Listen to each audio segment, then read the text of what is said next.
Hi guys, Adult Services Librarian Grace here. I am back for our weekly Wednesday book talk. We're here every Wednesday talking about some titles from our collection that we think you'll enjoy. The first title that I have this week is The Sherlockian by Graham Moore. I discovered Graham Moore about a year ago with a different one of his titles, a historical fiction novel called Last Days of Night, which was great. I didn't realize that this is actually his first book, so I wanted to make sure that I sort of caught back up with some of his earlier titles, and it was great. It's a mystery, and I really like, he does something that I enjoy among many authors. He sort of tells two stories at once, so you're bouncing back and forth between the early 1900s and sort of present day, and so you're unraveling two mysteries at the same time, but they're of course interconnected, and at the end it all sort of comes together. In this case, you have a sort of club of Sherlock Holmes fans, the Sherlockians, and there's a murder that takes place in present day and they have to solve it. And it turns out that it's actually related to a series of murders that are being solved by Arthur Conan Doyle, the author of the Sherlock Holmes stories, about 100 years ago. So you're sort of following both of their mysteries and as they each go on these adventures to sort of solve the crime.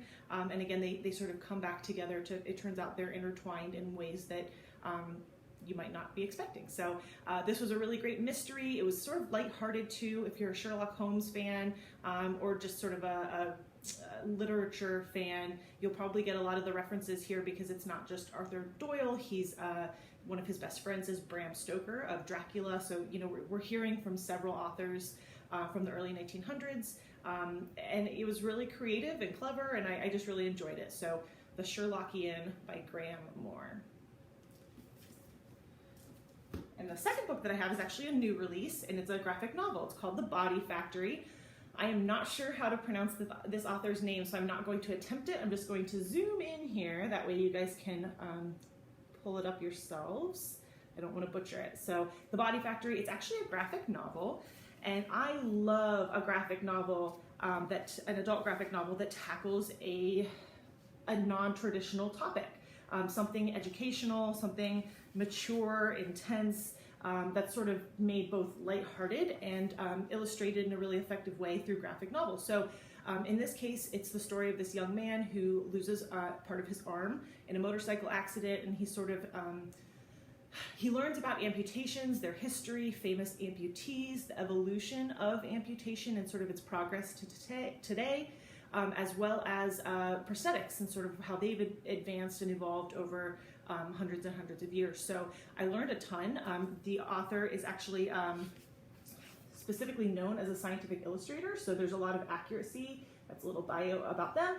There's a lot of accuracy, obviously, in everything that's being described. It's not just the story of the individual, but it's talking about the nerves in the body, how everything's connected, how the actual amputation takes place, and you know, things like phantom limbs. It's dark, it's intense and sort of sad at times, but it's also about sort of overcoming something, and I mean, the character has a smile on his face right there on the cover. So this was a really interesting book. I really enjoyed it, and it was kind of a quick read since it was a graphic novel. So always something nice to sort of throw in the mix.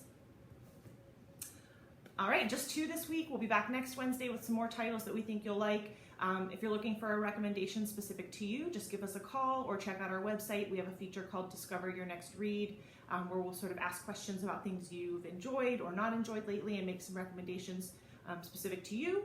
The library is open 7 days a week. Starting July 1st, you'll actually be able to pick up your holds inside or outside. If you have any questions about that, let us know, and hopefully we'll see you soon.